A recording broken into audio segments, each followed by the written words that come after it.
ఇదే కొల్హాపూర్ మహాలక్ష్మి దేవస్థానం.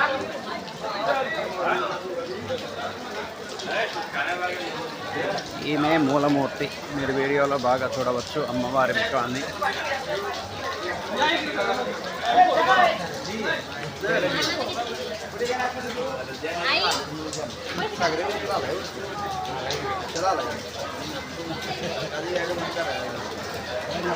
ఇది ప్రధాన ద్వారము.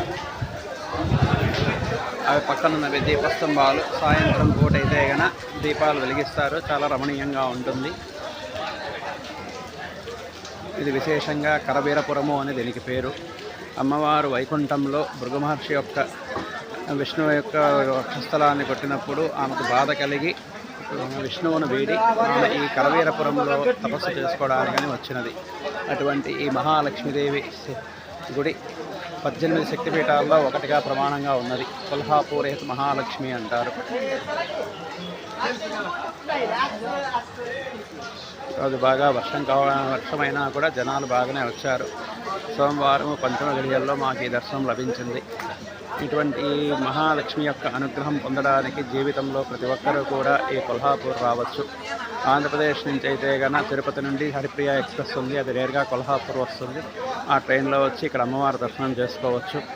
ఇక్కడే పక్కన జ్యోతిబా టెంపుల్ అనేది ఒకటి ఉంది, కొద్దిగా 25 కిలోమీటర్ల దూరంలో. ఆ గుడి వచ్చేసి క్షేత్రపాలుడిగా చెప్తారు. ఆయన శివుడు. ఇక దీపావళి ముందైతే విశేషంగా అమ్మవారికి చాలా సేవలు జరుగుతాయి. అక్కడ మీరు చూడవచ్చు ఎదురుగా కనపడుతున్న హోర్డింగ్లో కరవీర నివాసిని మహాలక్ష్మి అంబాబాయి అని ఉంటుంది.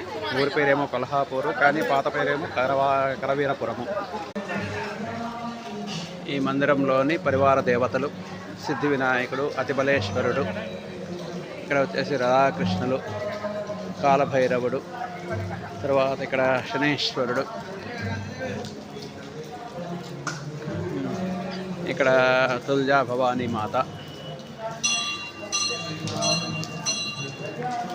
తుల్జా భవానీ అన్నపూర్ణ మందిర్ ఇవన్నీ ఉన్నాయి. ఇంకా ఇక్కడే పూజా స్టాల్స్ ఇవన్నీ దొరుకుతాయి. అమ్మవారి యొక్క ప్రసాదాలు ఇటువంటివన్నీ కూడా ఇక్కడ లభిస్తాయి. తర్వాత అమ్మవారి యొక్క చిత్తరువులు ఇట్లాంటివన్నీ తీసుకోవాలి అన్నా కూడా ఇక్కడ బాగా ఉన్నాయి. మేము కూడా ఒక చిత్తరువు తీసుకున్నాము. సాక్షాత్ అమ్మవారు ఉట్టిపడినట్లు ఉంది.